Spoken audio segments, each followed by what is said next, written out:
December 8th, 2019, Juice WRLD, one of Generation Z's biggest music stars, died in Chicago's airport under suspicious circumstances. In this episode, we're going to show you why and how he really died.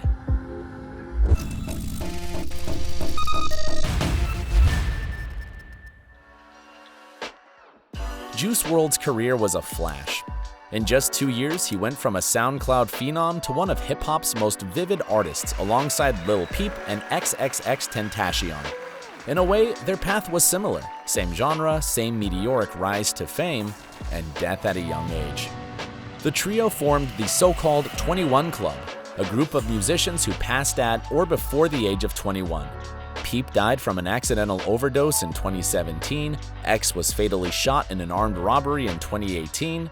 So, what happened with Juice? Oh, there's a story. My music is my form of catharsis, my pain, my struggles. I'm turning myself inside out.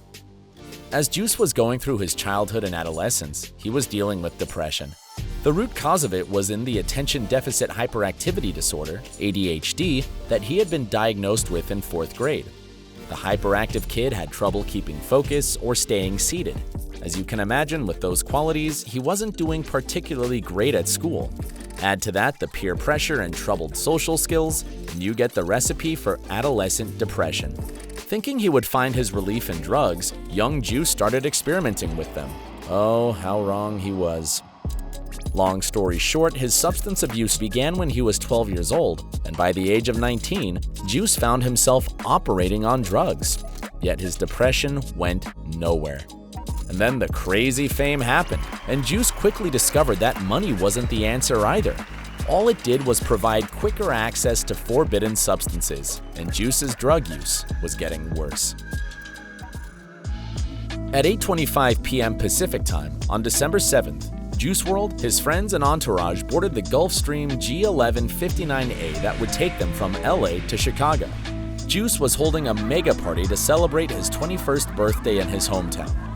The private jet was loaded with 70 pounds of marijuana, 3 guns, 6 bottles of codeine. Well, indeed, Juice was planning a mega party. Easy flight, great service, good company. Everything seemed to be going well. Until about 25 minutes to touchdown, when everyone on the plane got a text message to the group chat. Cops are here. They have a dog. Oh shit, no way! What? Oh my god, they're gonna find our stuff. We're doomed! Remember, these guys were carrying 70 pounds of marijuana in their luggage. They had guns, other drugs. They knew they'd get in trouble, no doubt. An FBI task force with drug-sniffing dogs was there to meet and greet Juice and his team at the airport upon landing. Apparently, Juice WRLD had been on the Fed's radar since November of 2019. Officials were alerted about a group of VIP passengers traveling with weapons and drugs on board, likely by the plane crew. Right after the plane had landed at around 1:30 a.m. Central Time, all passengers were invited to the first-class lobby, and the officials started the luggage search. The drug-sniffing dog made a positive alert on 2 bags. And right at that moment, Juice WRLD let out a gasp and collapsed to the ground. He was having a seizure. By the time paramedics arrived on scene at around 2 a.m., the rapper was unconscious on the floor, bleeding from his nose and mouth. He would be pronounced dead about an hour later.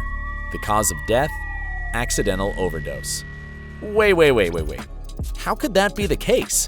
We know that Juice spent the last 4 hours on the plane. No one had any concerns about his condition or noticed anything unusual in his behavior while they were in the air. So when exactly did he take the fatal dose? There are 2 possible scenarios. The first scenario is a simple one. It could be the case that a cumulative effect of all the drugs he did that day resulted in the seizure and cardiac arrest. According to this version, it was merely a coincidence that the seizure occurred at the airport while cops were searching the luggage. The second scenario is a bit more dramatic.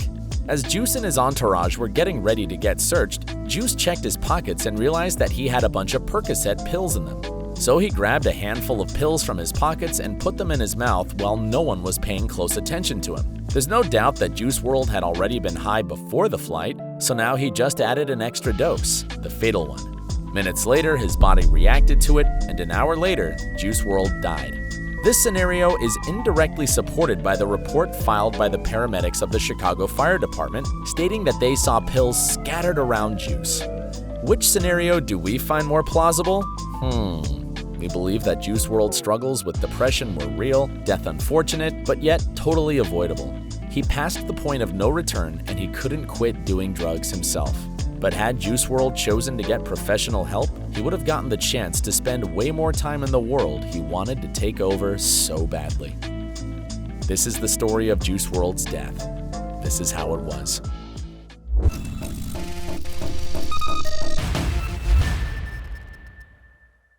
Alright, if you liked this video, please give it a thumbs up.